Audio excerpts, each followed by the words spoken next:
Ողջույն ձեզ սիրելի հայրենակիցներ, ես դոկտոր Ռուբիկ Սարդարյանն եմ, Հայաստանի Շահումյան մշակութային և հասարակական կազմակերպության կենտրոնական ղեկավար կազմի անդամ։ Ինչպես խոստացել էինք, այսուհետ մենք տարբեր տեսաժապավեններով ուզում ենք անդրադառնանք տարածաշրջանային աշխարհի և Հայաստանի հետ կապված տարբեր հարցերին, որոնք հույսով ենք օգտավեր կլինի դրական և արդյունավետ հանրային կարծիք ձևավորվելու մեջ։ Այսօր ուզում ենք անդրադառնանք, թե ինչպես է Հայաստանում առաջանում տնտեսական անհավասարությունը ժողովրդի միջև։ Ինչու են ոմանք հարստանում, իսկ մյուսները աղքատանում։ Եթե բոլորս աշխատում ենք, ապա ինչու են ոմանք ապրում շքեղ առանձնատներում, իսկ մյուսները դժվարությամբ են վճարում կոմունալները։ Որտեղ և ինչու է առաջանում այս տարբերությունը։ Այս հարցը հուզում է հազարավոր մարդկանց Հայաստանում։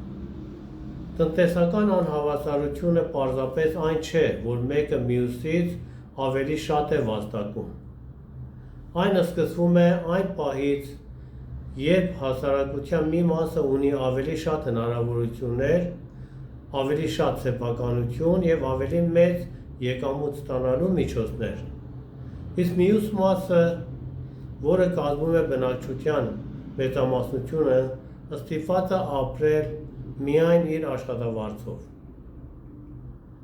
Պատկերացրեք երկու ընտանիք։ Առաջին ընտանիք ունի բնակարաններ, հողատարածքներ, ընկերություն կամ բաժնետոմսեր։ Նրանց ունեցվածքը նույնիսկ այն ժամանակ եկամուտ է բերում, երբ նրանք չեն աշխատում։ Ինչպես ժողովուրդն է ասում, փողը փող է բերում, բայց դա միայն մեծահարուստների համար կամ մեծ փող ունեցողների համար է։ Երկրորդ ընտանիքը չունի սեփական բիզնես կամ այլ ակտիվներ։ Նրա միակ եկամուտը աշխատավարձն է։ Եթե աշխատավարձը կորցնի, եկամուտը նույնպես կդադարի։ Այդ աշխատավարձ ստացողները Հայաստանի բնակչության մեծ մասն են կազմում։ Հենց այստեղ է սկսվում տնտեսական անհավասարությունը։ Սովորաբար այն կարծիքը գոյություն ունի, որ եթե մի հասարակություն ուզում է ավելի արդար լինի տնտեսապես,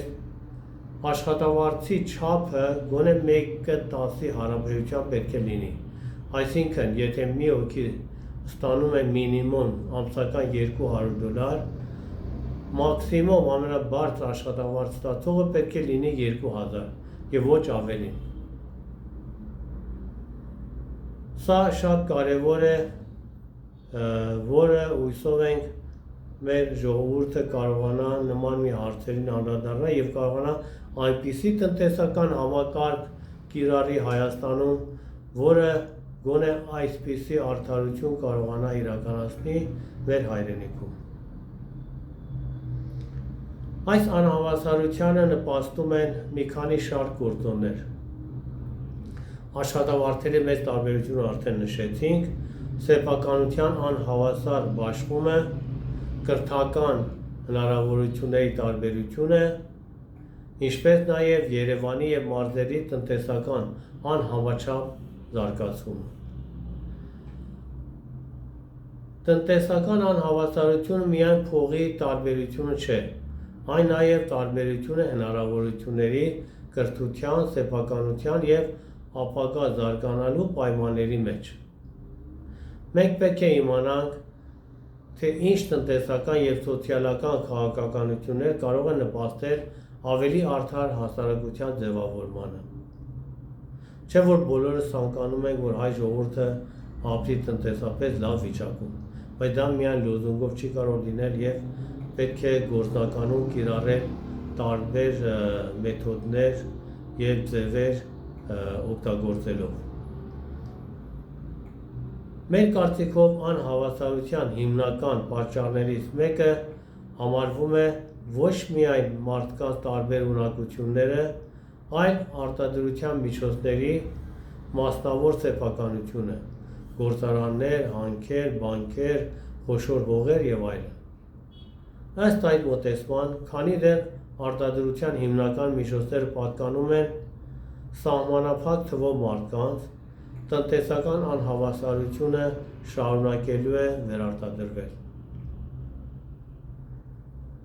Եթե այս թեման կամ նման թեմաներ հետաքրքրում են ձեզ, խնդրենք